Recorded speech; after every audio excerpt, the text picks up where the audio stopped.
republic for which it stands, one nation, under God, indivisible, with liberty and justice for all.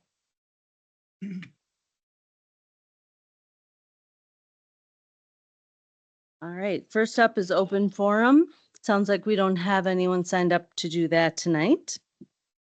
All right, we're going to proceed to presentations. 3.1, accept donation from the Rogers Relief Association. Chief Behrens? Madam Mayor and members of council, I'd just like to call attention to this every year. The Rogers Relief Association works diligently through pull tabs at both Broadway Pizza and the Block. This year, they are donating $150,000 to the city of Rogers. That traditionally goes to the truck fund. As we've seen exponential increases in those prices over the last few years, any of that money that's donated stays off of the tax rolls for citizens. So very impactful in reducing the levy.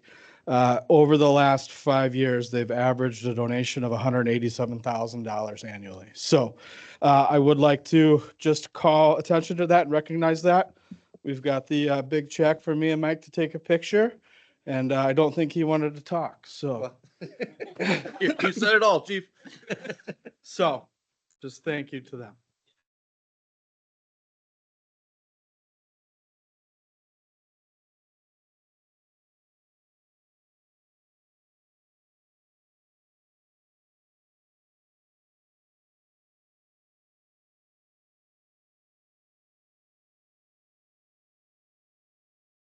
Thank you. We appreciate that.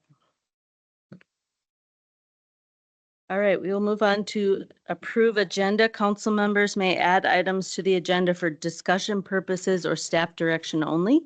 The council will not normally take official action on items added to the agenda.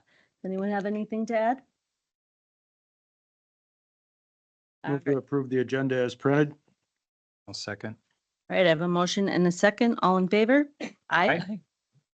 All right, that motion passes. We'll move on now to consent agenda. These items are considered to be routine and will be enacted by one motion. There will be no separate discussion on these items unless a council member so requests, in which event the item will be removed from the consent agenda and placed elsewhere on the agenda. We do have some items to remove tonight. I'm going to remove or pull item 5.9 and 5.14. Doing these all separate, or should we pull them all? Pull them all first. Okay. And then So we'll pull 5.9, 5.13, 5.14, 5.15, and 5.16, and 5.21. And can I get a motion for the rest of the consent agenda? I move to approve the rest of the consent agenda.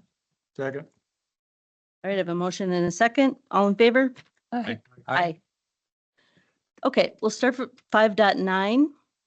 Approve a revision to the indoor playground fee schedule to not charge admission to supervising adults. So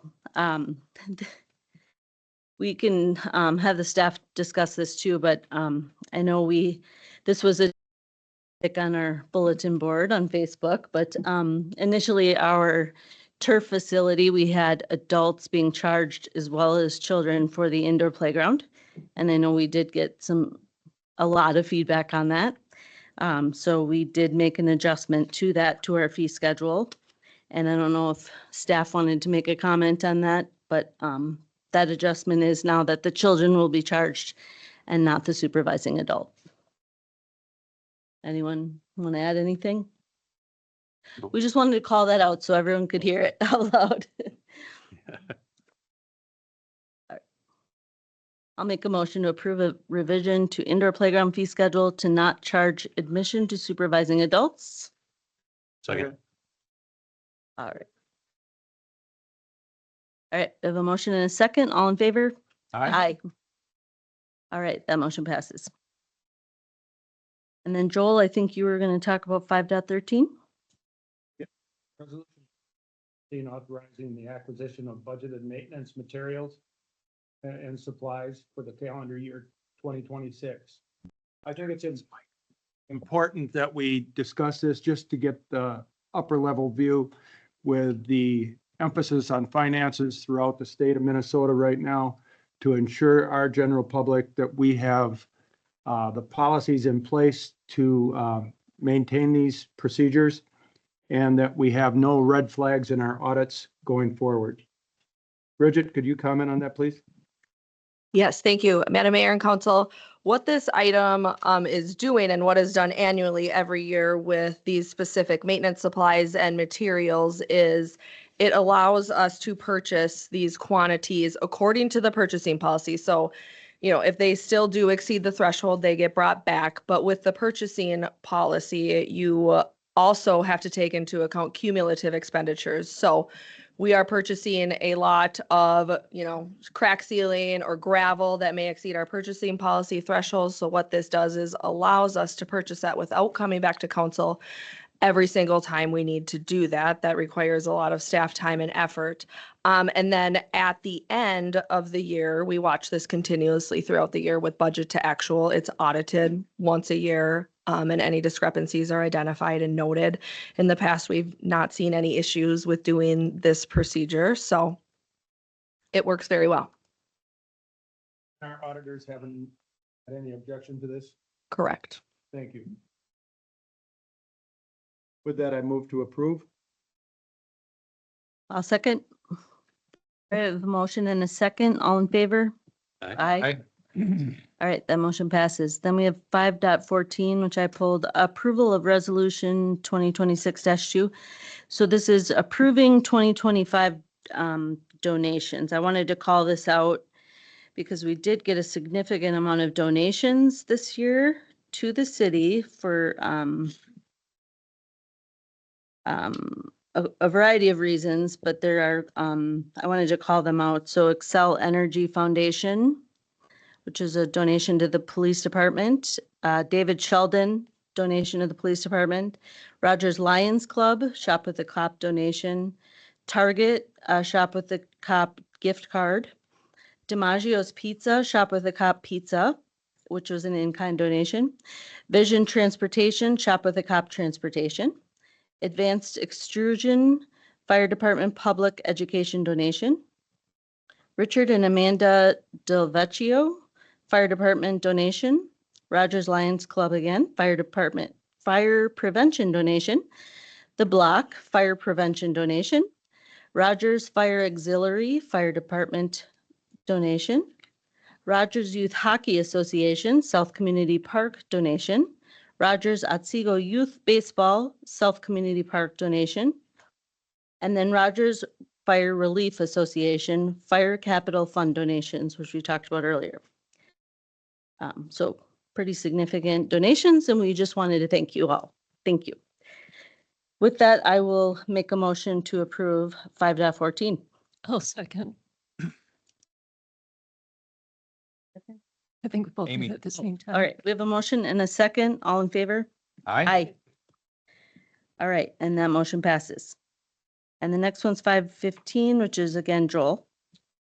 Approve the resolution related to the crosswalk improvements on the intersection of Main Street and Church.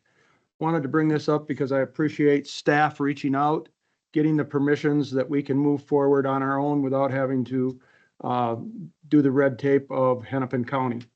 So staff, I wanted to acknowledge that. I think it's going to be a nice safety measure, and I'd like to make sure we keep following up and get this finished. With that, I'd move to approve. I'll second. All right, we have a motion and a second. All in favor? Aye. All right, that motion passes. All right, and then 5.16, appointment of the members to the Planning Commission. I wanted to thank Brett Carlson, Seth Steibinger, and Jan Cartwright for serving on the Planning Commission. They've finished their service, but we thank them for that. Also, being a commissioner can be a time commitment, and I appreciate your willingness to contribute. And then also congratulations to Clark, Sean, Patrick, and Nick. And with that, I'll move to approve that. Second. All right, we have a motion and a second. All in favor? Aye. Aye. All right, that motion passes. One more. Amy? I guess I'm the other one as well. So 5.21 Territorial Park. And I just had a question on that one. Is some of the payment being retained until landscaping corrections are finished? Director Co- By, oh. remote. Teams. Mike, are you there?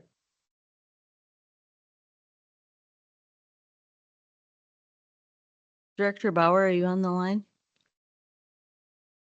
There. I'm gonna guess the answer is yes. I would assume so. He's coming. Fine.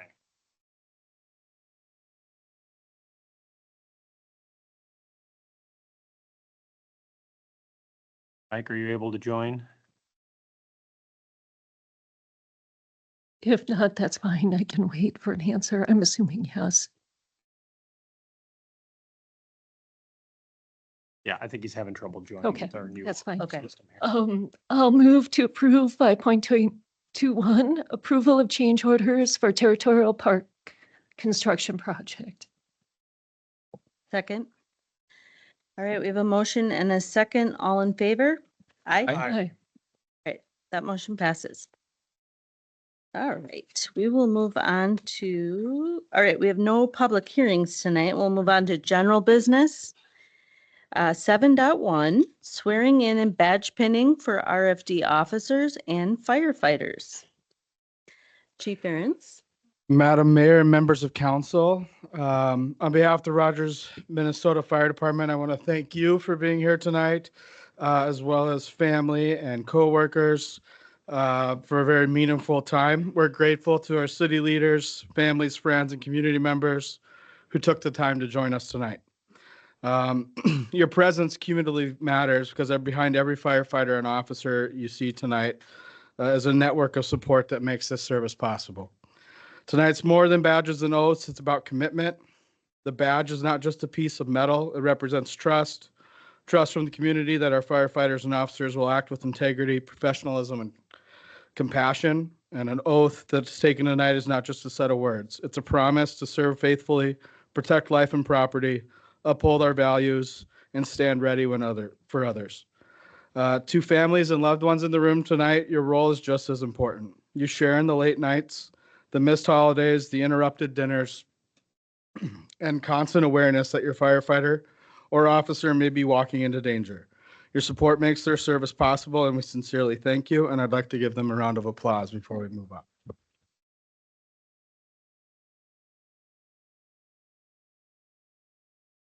This evening, we will be pinning and having a number of oaths taken. So, Madam Mayor, if we can begin, we're going to start with from probationary firefighters to firefighter. We'll call each of you up there. If you can go stand with the mayor, we'll do the oath of office, and then we'll have you be pinned.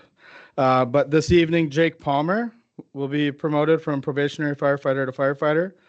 Jake has, in his time with the department, has completed 533 hours of training in his first 2 years. And we want to thank him for his service and dedicated time there. Firefighter Carlin Folkstead Blake, through her first 2 years, also completing EMT and all other required certifications, 443 total training hours. And she's going to be pinned by her husband, Zach Blake, when we're ready for that. I forgot to say that Jake so graciously asked me to pin him, so I'll try not to poke him. And then firefighter Jess Hertwig. Jess has been a dedicated member of the fire service since 2020. He also currently serves with the Albertville Fire Department, as well as joining the Rogers Department in 2025. He holds several professional certifications and has contributed in another 71 hours of training with the RFD since joining. And he'll be pinned by his wife, Katie, this evening. Madam Mayor, if you could give them the oath. All three at once, yeah.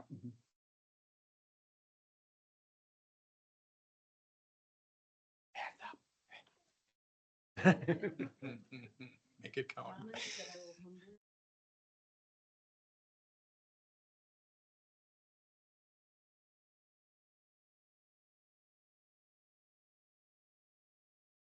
Passion, charity, and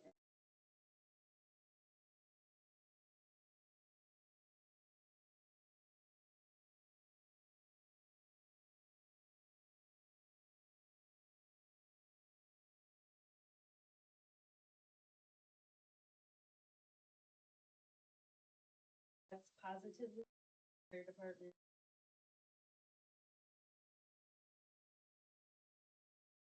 And then that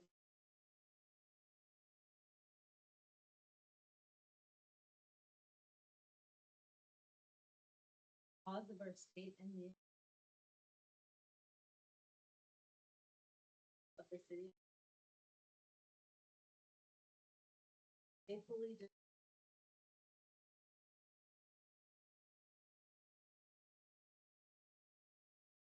help me God.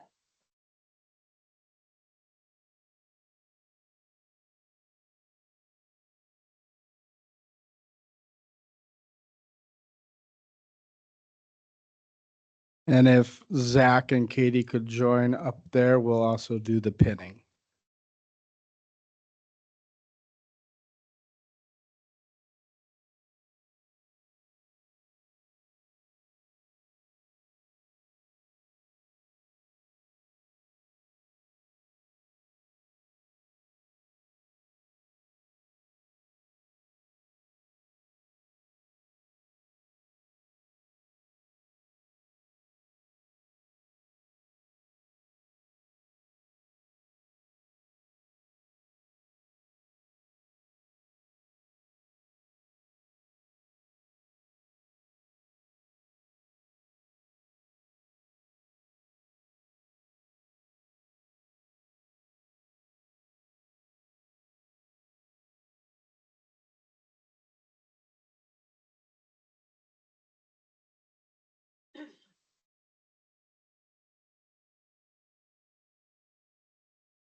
Next, we're going to recognize 4 paid-on-call officers that have either moved up or taking their first officer role with the department.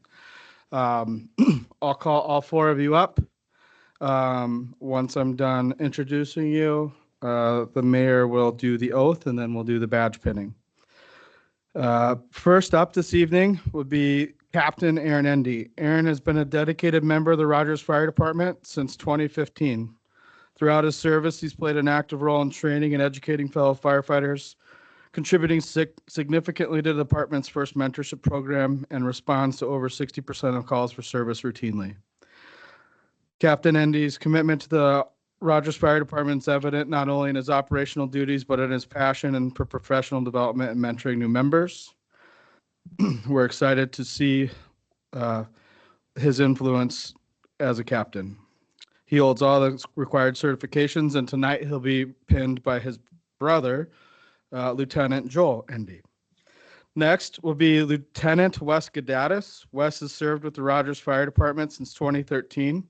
He's played an active role as the president of the Rogers Fire Auxiliary.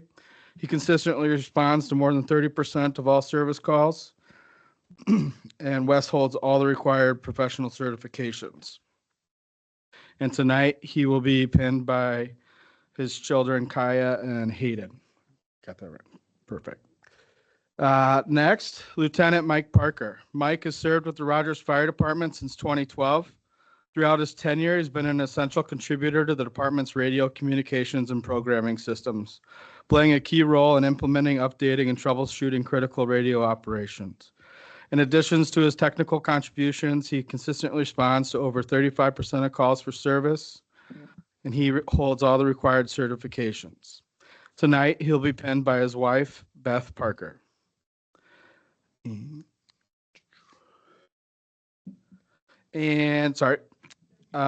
Lieutenant Ashley Hagan. Ashley joined the fire service in 2018 with the Andover Fire Department and started with Rogers January of 2023. Ashley holds all the required certifications and is invaluable to the administration of the department, handling uh, recruitment, retention, payroll, numerous human resource items.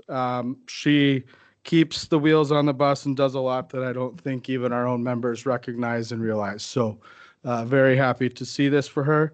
And she'll be pinned tonight by her husband, Joel Hagan. Glad you could get the night off.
Office.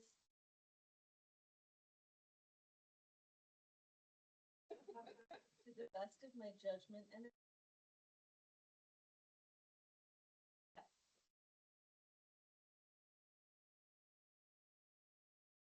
And if Joel, Beth, Kaya and Hayden, and the other Joel could join.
Uh, Next is Kari Nelson. Kari joined the Rogers Fire Department in 2022 and transitioned to the role of fire inspector educator in 2025.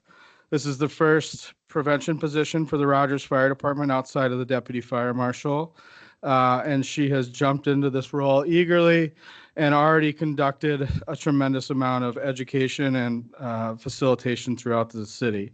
She's in her first year obtained her car seat technician, her EMT, and numerous other certifications. Kari's already been in numerous schools that we've never had a presence in before and continues to spread education throughout the city. So we are excited to have her on board. This evening, she's going to be pinned by her brother, firefighter Kyler Grandlin.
Tyler.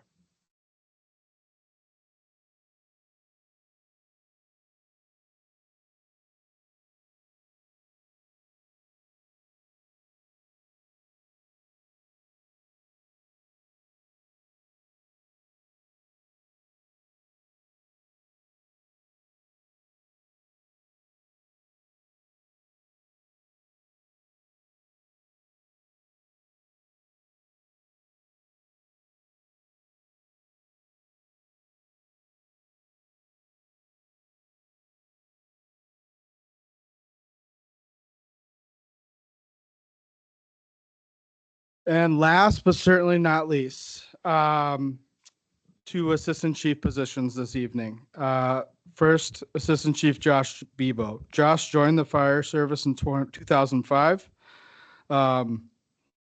He has 2 start dates with Rogers, but we won't get into that. So, he has completed all necessary certifications. He hit the ground running in mid 2025.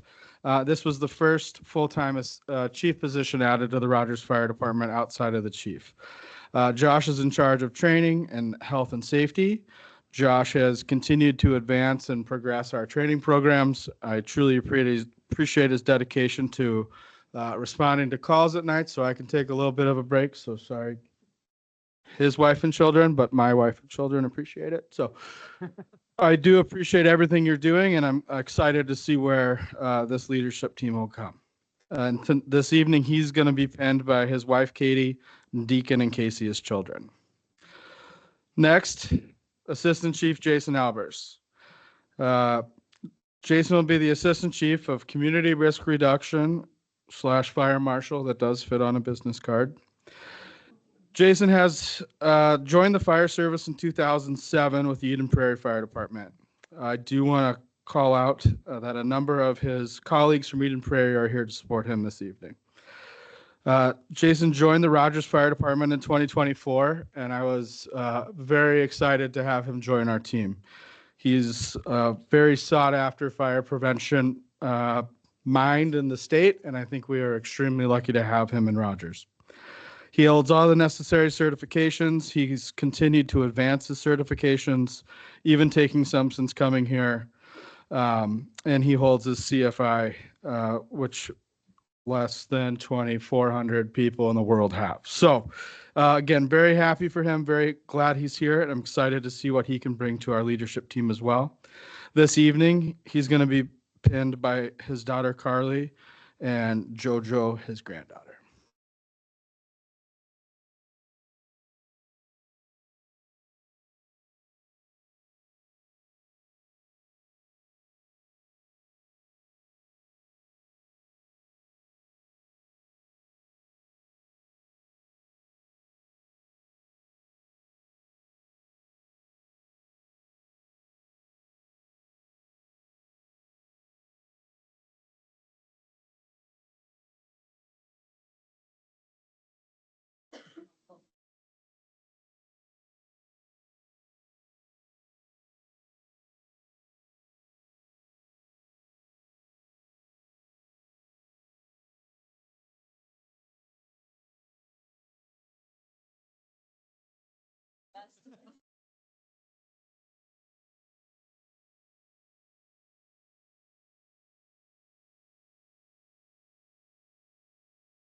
And Madam Mayor and members of council, that'll conclude the badging ceremony this evening. I do want to, again, thank all of our members, all of the families, and everyone that came to support all of them. This is a very, it's good to gather for a joyous occasion like this, and I'm glad to recognize all of them and give them the recognition they deserve. With that, you guys have like 2 minutes to clear out before we move on to the next item. So there's cake and refreshments at the event center. Thank you. Congratulations to you all. Thank you.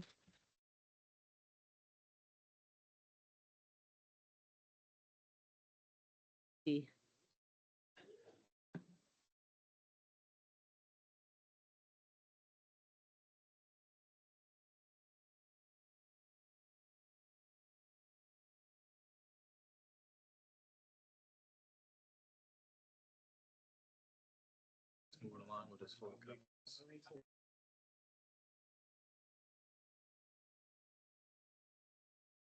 I'm gonna totally mix it up.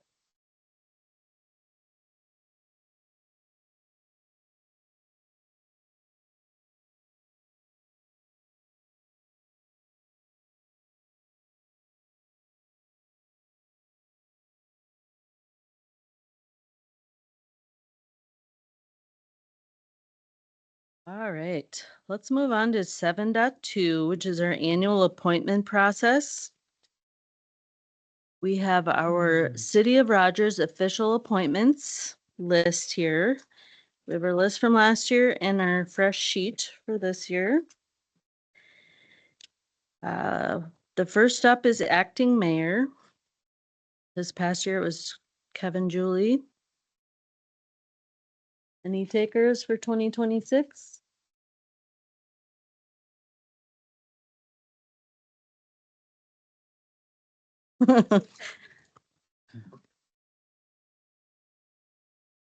Yeah. No one's jumping for joy to take the job. Okay, Kevin it is. Our official depositories, Wells Fargo Bank, 4M Fund, PMA, Financial Institution, US Bank, Moreton Capital Markets LLC. Electronic Funds Transfer Authority, Finance Director / Treasurer, that would be Bridget.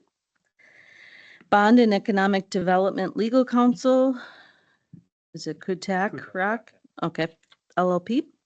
Civil Attorney, Kennedy and Graven, Bob Bose. City Attorney, I don't know why is it, okay, City Attorney Criminal, Carson, Cleland, and Schrader. Official newspaper, Crow River News and Star Tribune. All right, council representative to the Planning Commission. We need a primary and an alternate. See, last year we had Amy and Joel. I'm interested in doing it again. Are you, Joel? Or I can be the alternate. you want to be alternate?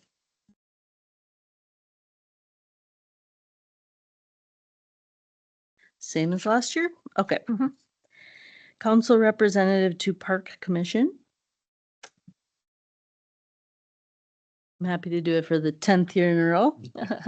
I like being alternate on that one, but I understand if others are interested as well.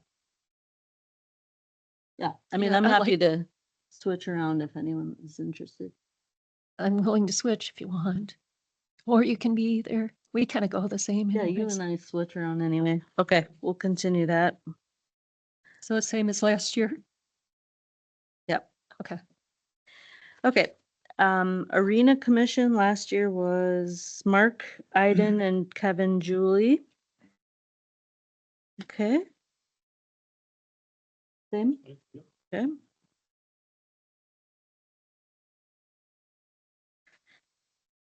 Rogers Fire Relief Association. Dissolved. Okay. So we'll scratch that. That's why we didn't have a meeting. Right. I was gonna stick with it because we didn't have a meeting. It looks like it's something. Elm Creek Watershed Commission, David Katzner, and Looks like Kevin was on it last year. Yep. Is Dave, Dorn, is David? Still one meetings, I mean, I just haven't heard from him. Assume means he's confirmed to do. Yeah, I haven't heard that he's not been attending the meetings. All right, council representative to senior advisory commission. Amy Enga, primary, and Shannon Click. I don't recall. We didn't have a meeting last year. I can do it again, but Okay. I don't think we had a meeting. We had, well, they tried to, but they didn't have enough to make quorum. Forum, yeah. Okay. Anyone want to be an alternate besides me? It meets once a year just for people to have an idea of how often it meets. It is a great meeting when we have it. Lots of gossip. Mhm. All right, You're gonna stay alternate on that one? yeah, yep. Liquor Commission, Mark Iden, Amy Enga. Stick with that as well. Yeah, I can stick with that. If they- Unless someone really wants to step up, I feel like. Okay, they Bring the porta bar to the meeting this year. Transportation Task Force, Kevin, Joel, Amy. I I'm like, good. yeah, I like being on that. I'm an alternate on that, I think. Same order, Sure. Kevin. Kevin, you still want to be primary on I would that? Like to. so it's Okay. wondering. Yep. Same, okay. Public Safety Task Force, let's see, Shannon, Mark, Joel. I know Joel, you had interest last year. Yep. I'd Do you be want happy to move switch forward. around? Sure. Okay, so we can do Joel first and then I can swap with you if you want. You can be two. That's good with me. still? Whatever. Okay. So Joel. Joel, then Mark, then Shannon.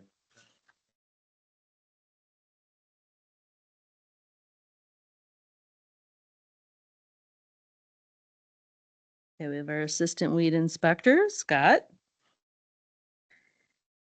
Northwest Hennepin League of Municipalities, that's typically a mayor job. And Kevin, you wanna back me up? Sure. We meet tomorrow.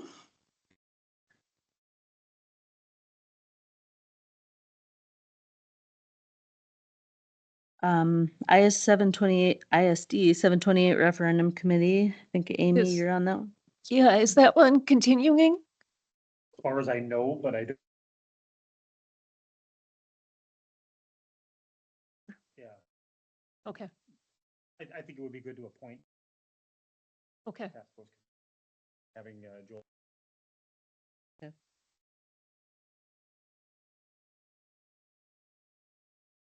Facilities working group, we've got Mark, Joel, Shannon. I'm good. Okay. And ever attend any of that? Okay. And then the addition of the Rogers Hassan Historical Society Board. Right. Are you on that? I saw we had some emails about that. Yeah, I thought that was last year. We didn't have anything officially appointed, so I think maybe it was just an informal Okay. invite, maybe from, and so it was added for the. show. Okay. Okay. Do you want to be on that, Mark? Do we need two members on it, like attending, or can one be an alternate? Yeah, how structure that, there's nothing formal there. If you wanted to do one member plus an alternate, you could do that, or. I think that's probably what I would want to do. What do you guys think? Or do you think you two need to attend? Interested too, but only just to back you up. You be the second. You let me know. Oh, I was thinking two people, one primary and one alternate. Does Oh, everyone, kind of similar to like the park commission and the planning commission? If you want to do it, go for it, alternate. yeah. Because I've got quite a few, if I'm on the ISD 728. Yeah, let's do that. Oh, okay. Add an alternate as well. Okay, so Mark, then Kevin, then Amy. Yep.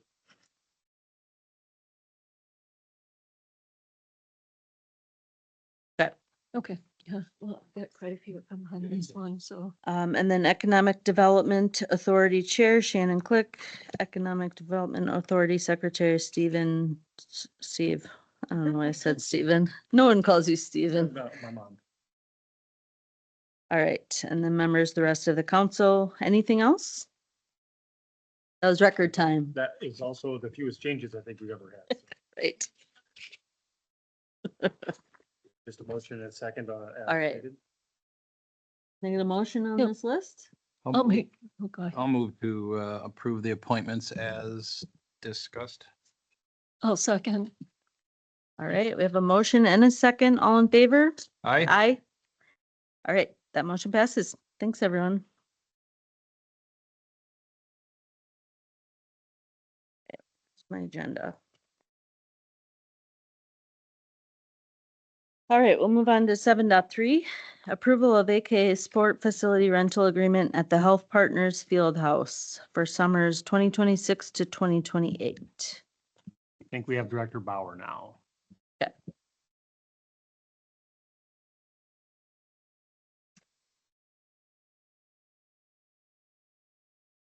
Yeah, I think you're muted, Mike, if you can hear me. There we go. All right. Good evening, Madam Mayor and members of council, and Happy New Year. Tonight, I'm here to present on an agreement for the summer rental of the Health Partners Fieldhouse. This agreement formalizes summer programming use at the facility. So AKA is a Minnesota-based nonprofit focused on youth sports and recreation programming with more than 20 years of experience operating multi-sport camps throughout the Midwest. AKA Sports also operates camps and programs after school. And this agreement would be during the time that ISD 728 is out of school for the summer. It would be a 3-year agreement. And the program is designed for children ages 5 to 13 and offers full day, full summer multi-sport programming. Not all of the programming would take place at the field house.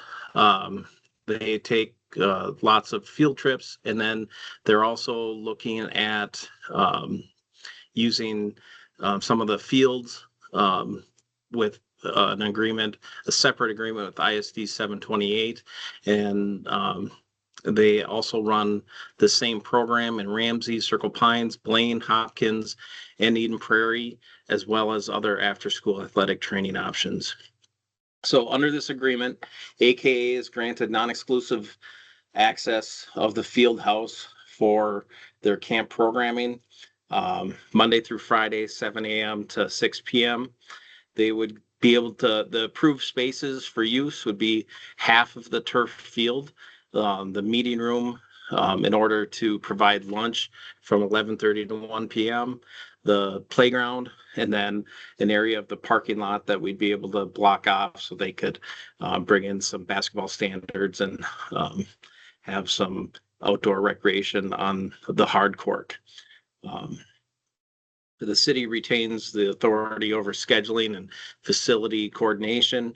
AKA will ensure that participants are registered and have signed liability waivers. They will also maintain cleanliness of the turf and playground spaces, while our facility staff would still open and close the building and take care of the restrooms.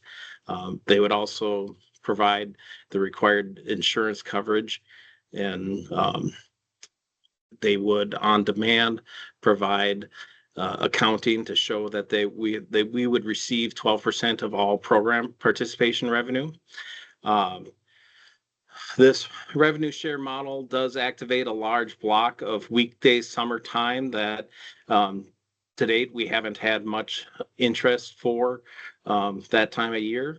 And this, while this is lower rates than what was approved for our master fee schedule, the revenue just from this contract should meet or exceed our budgeted non-prime fieldhouse revenue for the year.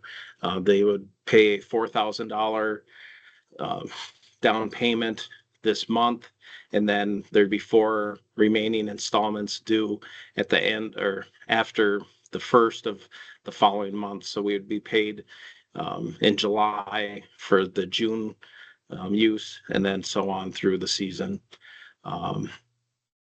Anything future revenue sharing in terms will be evaluated, and changes would be agreed to in writing. With that, I do have a revised motion from what was in the packet. It's on the screen. Since the legal review has been completed and agreed to by AKA, I am available for questions on this. Nice work, Mike. Yeah, good Thank job. you. How did you come about this? Actually, Steve, he was the one who turned us on to this. He had been using them on his own at one of the other facilities, and he made the contact, and we've been in discussions with them for the last few months. Mayor, members of the council, my son attended this camp down in Eden Prairie a couple of years ago. He hasn't attended since, so just the 1 year. And while the field house was in design, or maybe even before we started the design at it, I had just mentioned to the owner, I think I've had one conversation with him in my life, but at a Twins game, just mentioned that we had this facility coming, and he's like, we don't have anything in the Northwest area. So I put him and Mike in contact, and Nice. they worked out a good deal.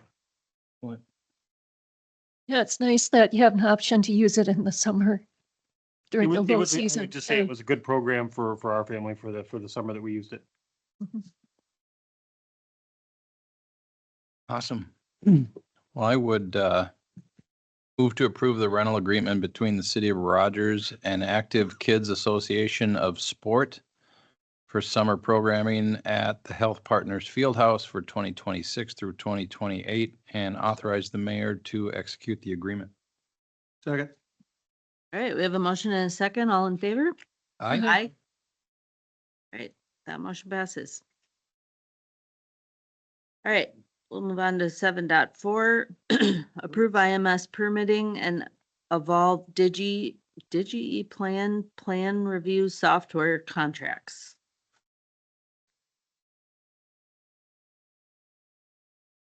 I don't have my agenda open. I don't know whose this is.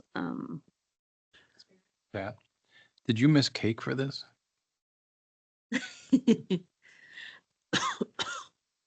I did. That's dedication. Madam Mayor, members of council, just a brief slideshow kind of capturing what this project entailed. I'm not going to do justice to the amount of hours staff have put into this, and staff have laboriously reviewed numerous software products to get us to this point. But we do feel this is the best solution for us moving forward. Our goals were to modernize permitting and plan review processes, replace outdated technology, and improve efficiency, transparency, and service delivery. And how did we get here? Discussions started probably far before I got here, but I know, especially with the addition of Brett and myself, and then the building department, the look at the building permit software program began to increase. There's a lot of inefficiencies. It's very clunky. I believe permit technician Andy would tell you it's about 85 mouse clicks to approve one permit through. And she counted that because it's so frustrating. So that is not typical. An ERP committee was formed, Fire, Finance, and IS, and we began reviewing entire city ERP programs and platforms that would replace financing, human resources, permitting, everything under one roof.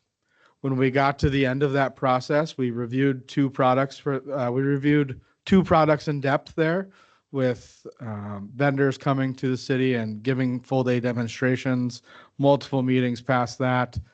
We felt we were going in a direction, but I think there was still a little hesitance from us all to dip our toe in the water with one thing that was going to do everything okay, but nothing very well. With that, a number of staff started looking at other software products for data retention requests and other things that will still be coming forward likely in the future. And with that, we took a chance to step back and say, is it worth going to look at kind of best in class softwares? With that, I reviewed another 5 permitting softwares individually and brought 2 back to the group. And eventually selected and then brought those 2 back to a smaller group that would be super users of permitting software, community development, fire, finance, and building and engineering. We have unanimous support from all staff on the permitting solution and near unanimous support on the plan review solution. And it's not that the staff member doesn't want to use the plan review solution. We will need full transparent. We will need still a couple Bluebeam licenses for the engineers to do AutoCAD files and things like that. The traditional plan review software can't accommodate that level of detail. Challenges with our current process: it's outdated user interface technology. Having applied for the permit for this, it was difficult at best and got to experience it firsthand. So didn't really enjoy it after I did that. I couldn't understand if I paid. I did pay, and then wasn't understood if I still paid. I never got a receipt emailed to me. So if I was having that struggle and I've interacted with it, I can only imagine what residents and contractors were dealing with. Limited automation and reporting. It's all manual based. There's nothing that's been automated. And I think the other thing is everything that's changed has to be requested by them to change. Staff doesn't have the ability to go in there and make minor tweaks, move things forward, and progress as we grow. Very slow permitting process. I expanded on earlier. Poor customer and staff experience. I know for Director Brusca, she has taken numerous finance things to them and they've messed them up almost every time. And then we have issues that we need to reconcile later on. Lack of customization and lack of collaboration. Pain point for myself, and I know Director Angel and others, was everyone was reviewing plans individually in a silo. So the engineering department may make 7 comments, and of those 7, Fire Marshal Albert makes 5 of the same because we couldn't see what each other was doing. Waste of staff time, waste of resources. Departments impacted: community development, fire, building, police, public works, engineering, finance, and administration. This is touching almost the entire city. And I think to get the kind of collaboration and buy-in that we've had is pretty remarkable for this.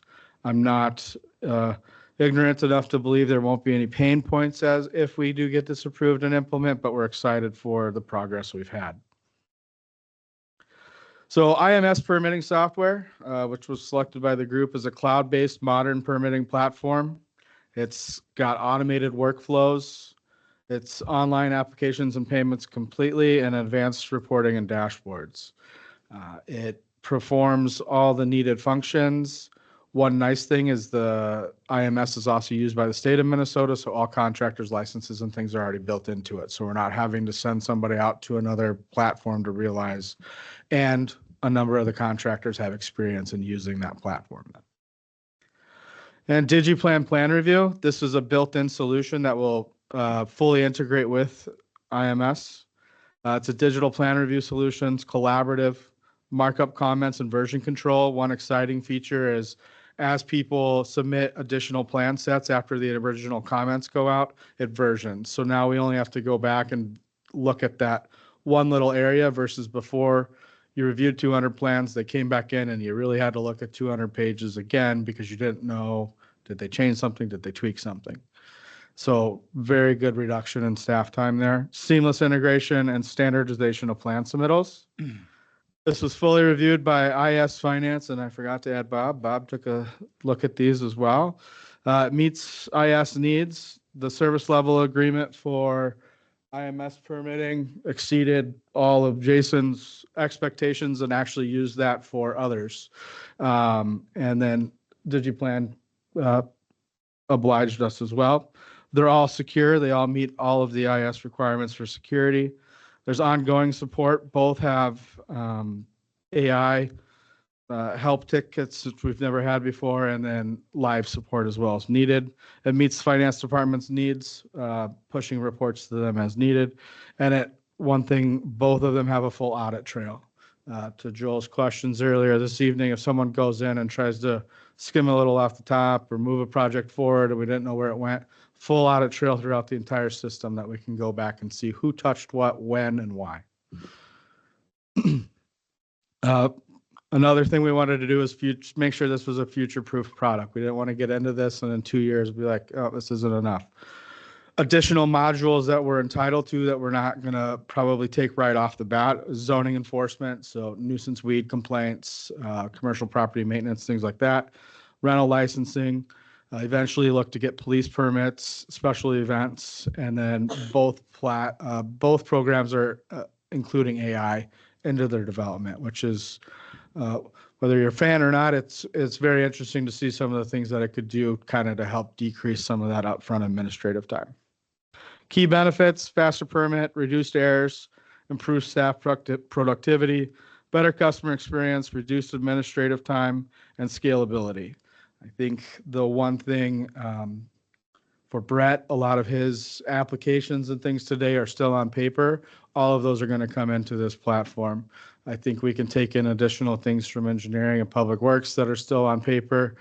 So there's a lot of scalability, and we can get everything kind of under one roof, which is going to be exciting. Implementation roadmap, if approved, contract and approval, configuration and data migration. IMS has in-person consultation. This was another winning thing for them. They come in and they evaluate our process and they provide real-time feedback and ideas. They say, hey, we understand how you're doing that, but across the nation, we're seeing if you do these tweaks, it could save you XYZ steps, things like that. Staff training in person and online, and public launch and ongoing support. Is that included? Yes, that is part of this implementation fee. Nice. Public launch and ongoing support. We'd anticipate to launch probably late Q3 of 2026, and I'll discuss that a little further. The reason late Q3 is we have with DigiPlan and IMS.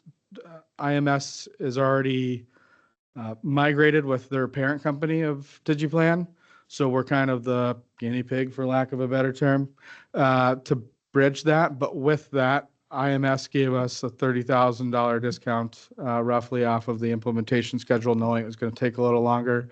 And DigiPlan waived the implementation fee completely because they want to have this product for others to be able to use. We're comfortable that they're going to get it to work. They've showed us how it works already. They just have a few minor tweaks, and we would be their first live client. With that, I'd take any questions. And I think Jason or Bridget would be the also. So I saw there listed like 2 days of go live support. Do you think that'll be sufficient? I do. Most of these didn't have any support like that at all. It's kind of you kick the button and you're on your own. The other ace in the hole we have is the building official Hanson and the building inspector Willie. Both have used this product in Blaine, so they are very comfortable with it. One nice thing with that is they both had nothing but good things to say, and every other product we demoed, someone had something negative. So. And then I saw also 25 custom letters and reports. Think that'll be good. I do believe that's enough. We did ask the question, so if we needed additional custom reports later, it's roughly $1,000 per report. We would, the big thing, departments worked collaboratively to give me a list. We didn't go above that. There's been a lot of departmental collaboration and kind of forcing us to learn what each other does over the last 10 to 11 months. So I do think it would be enough. Okay. So you think possibly departments could use kind of the same? A lot of the reports would be kind of redundant for, you know, it's going to be the same report. It's just going to pull a different title or whatever. Okay. And then, let's see, the other one I had was future proofing items. Are those included in the current cost or would it be an additional cost? They are included in the current cost. What IMS limits you is what departments can interact with it per se. And all of the departments that would need interaction are listed on the original contract. And the one nice thing with IMS is there's no user account, there's user accounts, but it's not per user fee, whereas DigiPlan is. And we're going to hope to drive. We went high with accounts for DigiPlan right now because we need to figure out who's actually going to need to touch this once it starts rolling. Our goal would be able to drop some of those. Thank you. Is this going to interface with the ERP at all? So I can, got more involved with finance ERPs than I want to. They can either do an API to do fully function to many, or if it's one that isn't going to have a built out API, a automatic link, real-time integration basically versus a standalone report sent at night. So the goal would be to find a finance ERP that could have that real-time feed. If not, we can do the every night push, and that does suffice finance's needs. For the long list of shortcomings that you started with, are you missing anything? Is it checking all your boxes? I'm as comfortable with this, as big of it as it is, that I can be. Anything it doesn't do that you wanted addressed? I don't think, Curious? I honestly, not that I'm aware of. I think the one limitation would be just the AutoCAD stuff for the engineers, but nothing's going to address that outside of Bluebeam probably, and that's a pretty marginal additional software that we'd have to keep. So is this a system that's going to be just internal only? Like we have to put everything into it, or is the? It's public facing for permit applications. So this would take in, the goal is that all permits would eventually migrate into here. I've also worked with Chief Wills to get hunting and some of those. At some point, we won't start with those. All of Brett's land use applications, things like that are going to be incorporated into this. And this will interface with the new city website. So there'll be a landing page. You sign in, you apply. The nice thing too, with the public interface, you can log in and look and see where the permit's sitting. Before, you really couldn't do that. So, we've had some of those issues this year. They could log in and be like, oh, it's with Patrick. He's must be on vacation, or I need to call and yell and see. It's still with Patrick. Yeah, it's still with Patrick. Right. So is it going to say it's on the council agenda and stuff?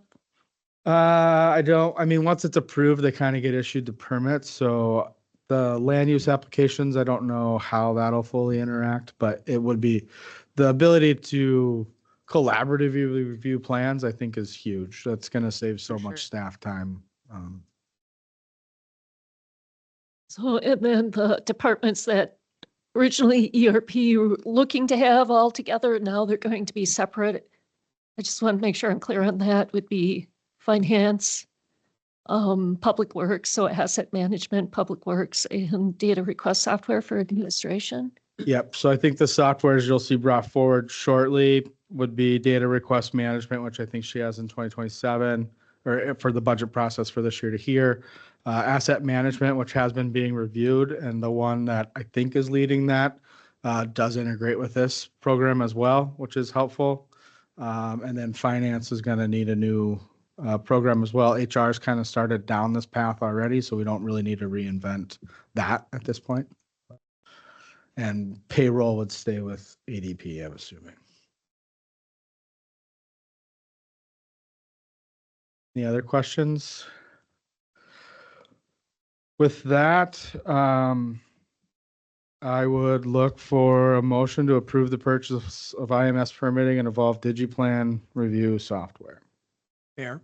Did you have something to say? Yeah, I've been over here waiting to jump in. So, Chief, is it okay? So you reported correctly that I reviewed the agreement. I see there are actually two agreements. The Evolve agreement, I made some comments. They incorporated all of them. It looks good. I think they've actually signed it. So it just needs to be, if the council wants to move forward, signed by the city. The IMS agreement, which is much shorter, and it's fine. I need to marry it up a little bit with the Evolve agreement. So could that one just be subject to Absolutely, I'm perfectly fine with that. I was our reduction in cost ended at the end of the month, which was kind of the push here to get it.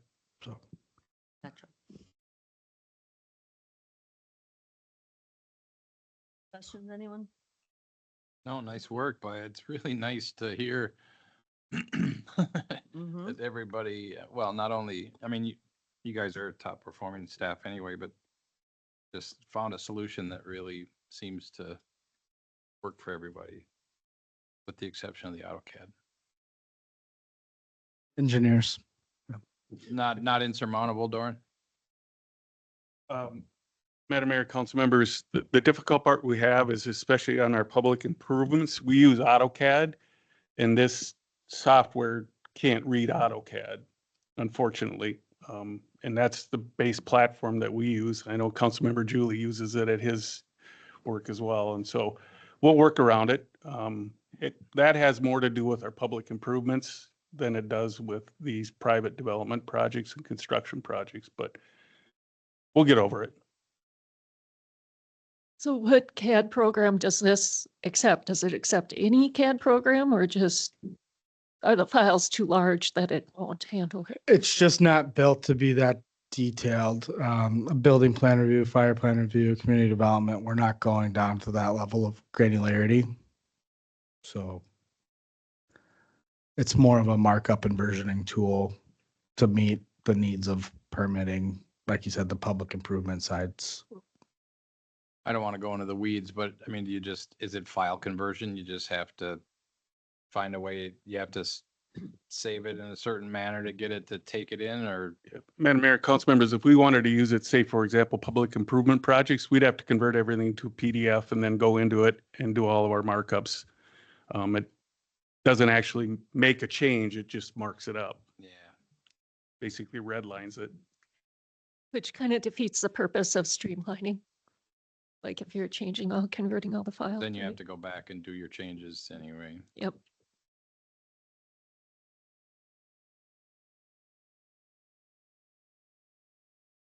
Good work.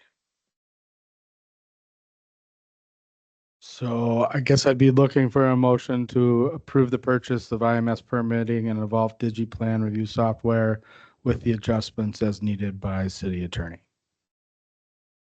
All right, so I'll make a motion to approve IMS permitting and Evolve DG plan review software with the revisions requested by the attorney. Second. All right, we have a motion and a second. All in favor? Aye. Aye. Opposed? All right, that motion passes. Do you Thank need you, a Chief. motion to authorize staff to move forward with implementation, or is that part of it? You had a few others on your list, that's why. She. Okay.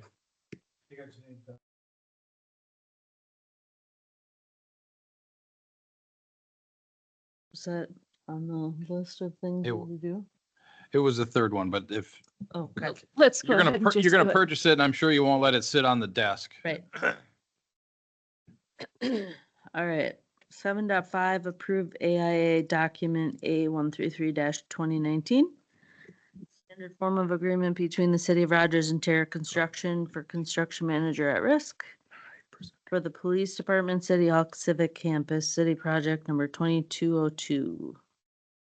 Madam Mayor, council members, before you this evening is a consideration of a construction manager at risk for the City Hall Civic Campus, Project 2202. A request for proposals for a construction manager for the City Hall was sent to 7 different contractors. 2 ultimately proposed. Terra Construction and RJM Construction. They were advised to use a $35 million construction cost for their proposal. Kinghorn Construction and Kraus Anderson, 2 local contractors, declined to propose because they had too much other work or for other reasons. And then 3 other contractors declined to propose. And as I said, RJM Construction and Terra did submit proposals. We sent the proposals to all of the departments that would be housed in City Hall to review the proposals, as well as the Police Department and Public Works. The proposals are ranked on technical aspects of the proposal, credentials of the project team, responsiveness to the RFP, the proposed construction manager fees, and other notable factors that were identified in the proposals. And then we created, much like we did on the rack expansion, a bonus for the number of similar projects that the contractor had completed. The team noted that the two proposals were pretty closely technically ranked. I included in the staff report the technical rankings. We did a 10-point must system again, with the top proposer getting 10 points and the second proposer getting 9. Really, what it came down to was the differentiating factor for the selection team was the proposal content, the delivery of the proposal, and the experience and credentials of the project team. And with that, we selected, based on the technical merits, we found Terra to be the superior proposal. Again, here are the technical rankings. It's in the staff report. Terra ranked higher on technical with the higher on credentials. They were more responsive to the RFP. They had a slightly higher, 0.1% higher construction manager fee. So RJM was given the 10 points on that one. Other factors, and I included some in the staff report. And then when we added in the number of similar projects, Terra ended up with a 56-point ranking and RJM had a 53-point ranking. They both had 7 similar projects that they had completed. When we looked at the costs, using that estimated construction cost of $35,000, the pre-construction costs were fairly similar, RJM with 25, Terra with 20. And I did note in the staff report, they both offered a discount, and I'll talk about that a little bit later. Terra was less in the general conditions as well. And then the construction manager fee, RJM was at 1.4% and Terra was at 1.5%. So there was a $49,000 difference there. In total for the project fees, Terra was $53,000 more expensive than RJM. Some of the notes about the proposals, Terra had the $525,000 construction manager fee with a $72,150 discount for the pre-construction services. Again, they had 7 facilities cited. The most recent one and most notable one is they did the New Hope Police Department in City Hall, and we did tour that when we were working with Wold on this project. Their project delivery team and their proposed staging plan, they included a staging plan and a very detailed schedule in their proposal as well, was rated very high. And they showed an occupancy of August of 2027. RJM did have a slightly lower construction manager fee, and they did have a discount in pre-construction services of $34,875, so about half of what Terra was proposing. They also cited 7 facilities. 2 or 3 of them are still under construction. One that was completed is the Blaine City Hall remodel. One of the things that they provide, and this was noted in the RAC proposals as well, is they do a 95% cost estimate. Terra does cost estimating the entire process, so they're always reaching out to their trade partners. And they too, Terra, RJM also had an August 2027 occupancy. We then conducted interviews with both proposers. It was myself, the city administrator, and the assistant city administrator. We had 4 questions that were the same for both contractors. Then we had several contractor-specific questions that were generated based on their proposal. We then reserved time for all of them to try to persuade us to select them as the proposer or the construction manager. At the conclusion of the interviews, we met and we discussed. We were confident that either of these two could perform the work. But based on the proposal rankings, the project team, the cost of service, and the interviews, we would recommend Terra Construction for this project. That's primarily based on they had a much stronger project team, and RJM admitted that in the interviews. They also have a quality assurance, quality control process built into their program, and they also have a very strong local reputation. As I said, for the rack expansion, we'd be happy to work with either contractor, and the AIA document that's included in the staff report is left blank in case the council does not agree with the selection of Terra. But we just felt they had a much, much stronger team. It would be the same team that completed the Health Partners Fieldhouse. And then here's just some graphics that they share, the architect shared with you a couple meetings ago. That is the renderings from the City Hall project. And in the end, our recommendation is that the City Council approve Terra Construction for the construction manager at risk for this project. And I'm available for questions.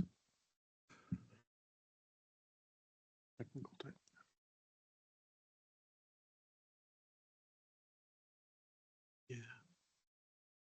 Doran, can you talk a little bit about what this commits us to? I mean, as we move into this next phase here in this approval, I mean, we're still away from actually bidding a project, and, you know, that's when the big dollars start happening. Can you talk a little bit about that? Yeah, Madam Mayor, council members. So what this will do, it will bring the construction manager on board to team up with the architect, so they can be looking for value engineering, provide some constructability recommendations, all the pre-construction activities that gets us to the bidding point. So we still have a long ways to go. It's probably going to be June before we're before you seeking authority to go out for bids. We could terminate the project at any point. It doesn't commit us to anything until we actually have bids. And there's that pre-construction cost that both contractors have built into their proposals. So if the city council, let's say in June, said, boy, we just don't want to do this, they will get that part of the fee, but they will not get any more of the fee because there will be no construction contract. Are there some other logical check-in points here between now and that, you know, where they would complete their work? I think these projects usually unfold in kind of different milestones. Be good, Doran, if you brought a update to us in both, you know, change in scope if there are any, but also anticipated costs so that we can not necessarily get all the way to the end if something were to divert a little bit. Yeah, Madam Mayor, council members, what I suspect is once we get close to like that 95% design, we're not quite there yet, but when we get to that point, the contractor will be developing cost estimates. If we find out something's way out of line, we certainly, either way, we'll bring it back to the council, but if something's really out of line, then we're going to want to let the council know. Yeah, I would say either way. It just even updates us to. Right. And Doran, is it fair to say that in that time period, there'll be the possible checkpoints with either the facilities task or Correct. council or both, depending on the size of the issue or how much we're digging into it? Yep. Yeah, I guess my point a little bit was, of course, facilities task force and all the work that goes on kind of behind the scenes, but bringing it to the public, given the magnitude of the project. Yeah, Madam Mayor, council members, there's also going to be entitlements that are going to be happening. Our architect just made application Monday, I believe. So we'll be going through the planning commission and city council for that as well.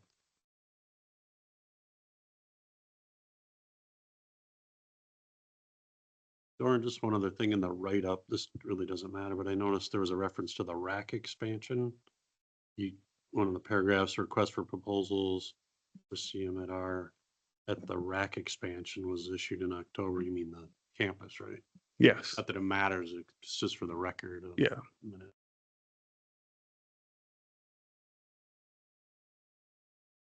A couple points, if I could. The first, I just wanted to kind of thank Doran and on behalf of all staff, just on these projects, the rack expansion, others, just wanted to note how great Doran has been at putting together a process to evaluate these things, because there's some art and there's some science, but he makes it as objective as possible and kind of brings that engineer piece to it and makes it easy for the rest of us to kind of be part of that and get feedback from all the departments that matter. Second piece is Kevin just mentioned the rack expansion, and if you recall, the finalists for the rack expansion for construction manager were also RJM and Terra. In that instance, we went with RJM, thought that they had the stronger proposal, stronger team. And I think it's just a good reminder maybe that just because one company may not be the right one for a certain project, they may be exactly the right one for the next project. And I think that it's a good example there. We got the best team on each one with these two firms, and just glad that they both proposed for this one as well.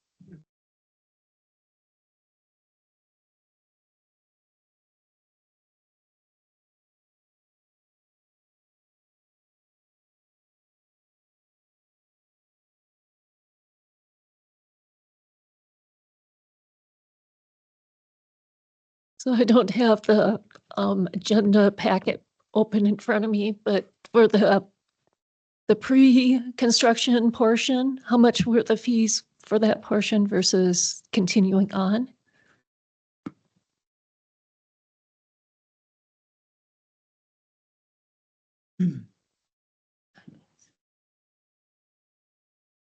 And we have council members for RJM, it was $25,000. For Terra, it was $20,000. Thank you.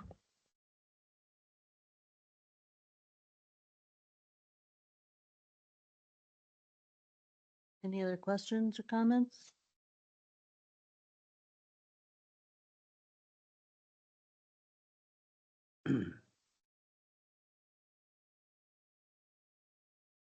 Promotion.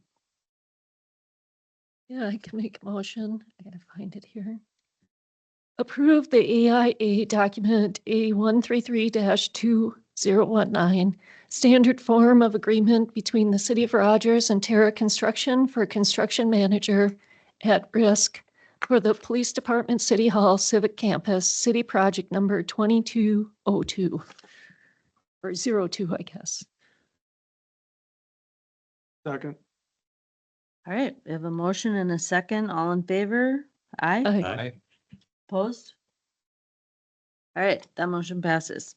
Move on to 7.6, update regarding Hennepin County grant for roundabout construction at Main Street and Territorial Road.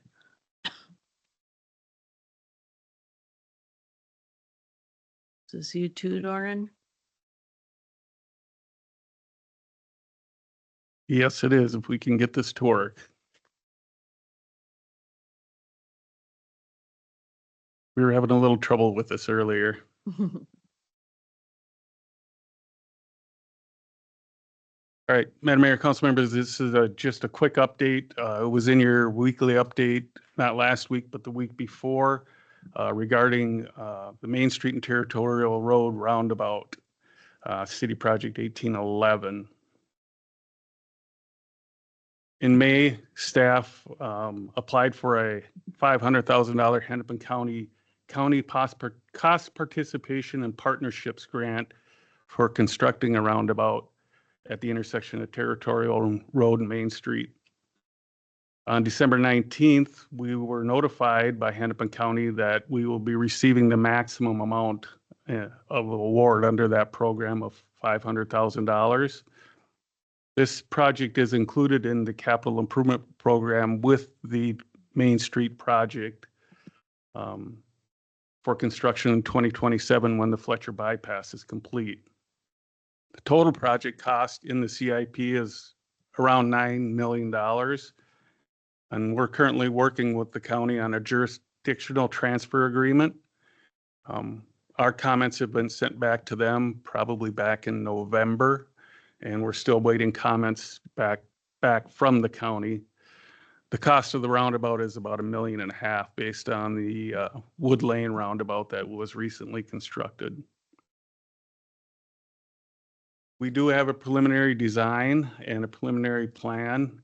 We did acquire, you see in yellow on the overhead, the easements on the northeast corner of the intersection. We will need some easements on the northwest corner as well.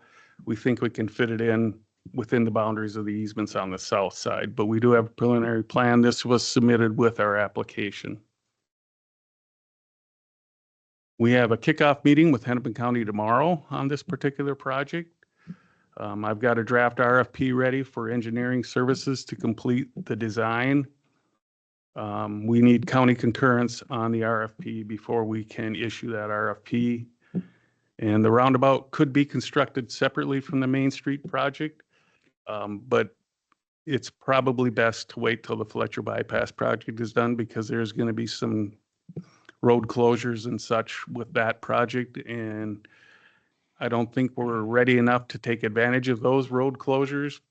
That and Main Street will likely be a detour route for those road closures. So we'll probably be battling that through Rock and Rogers as well.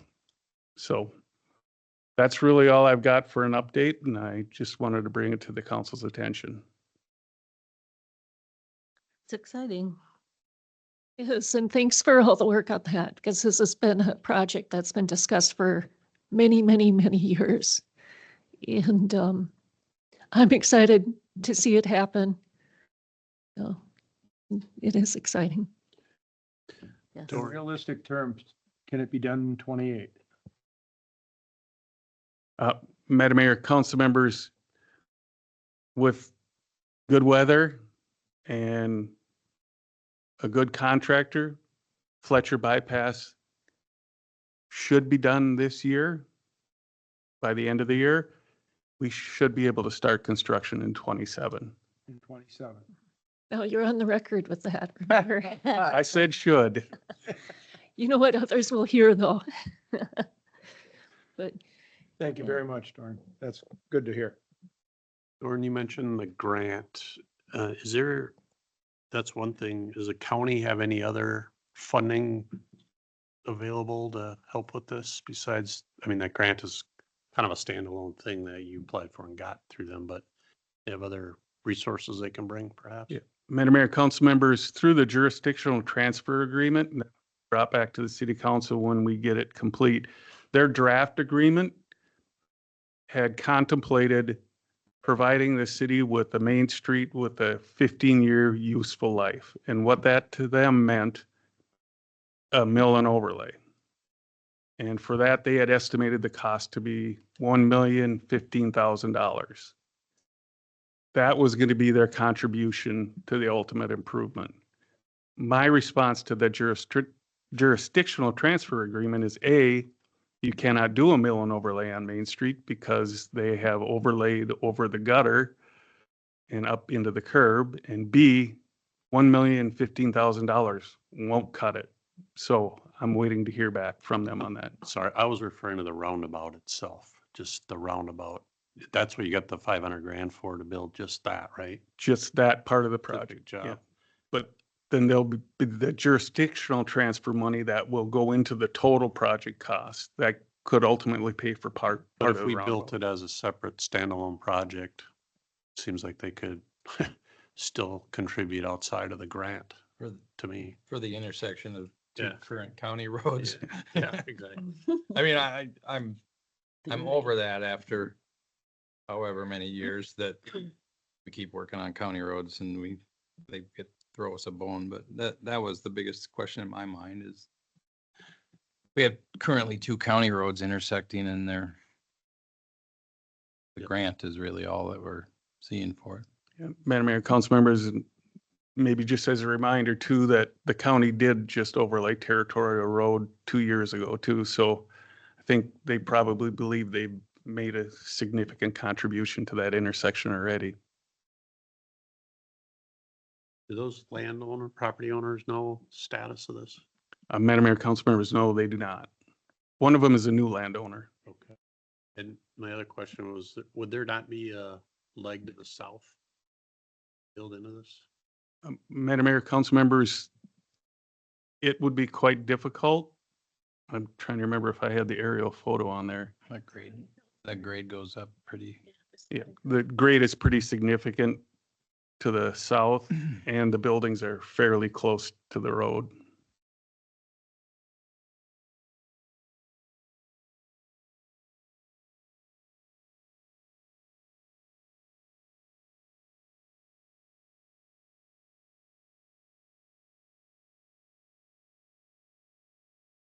Mayor and council members, right now it is contemplated as being a single lane standard roundabout, much like the one at Wood Lane or Rachel Drive. So not a mini. I think that's what some of the Not a concerns mini. is. It's not a mini.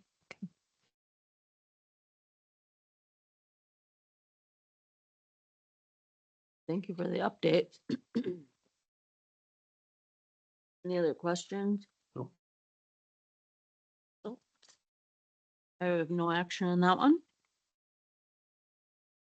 I have no other business, correspondence and reports online, so we're adjourning to a closed session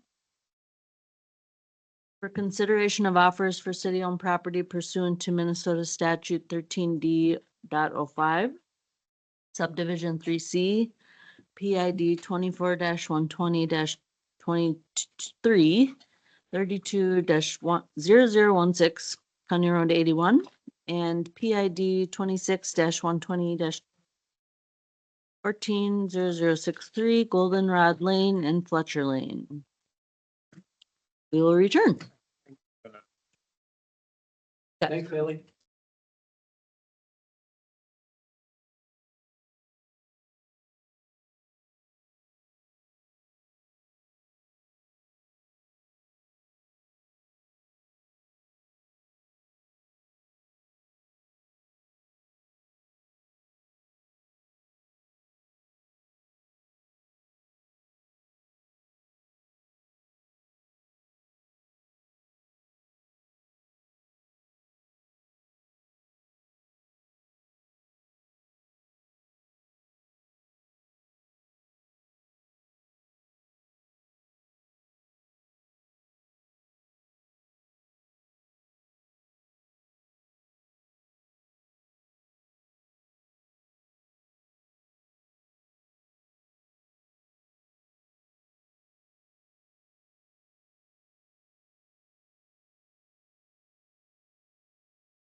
All right, we are returned from closed session. Staff has been given direction for further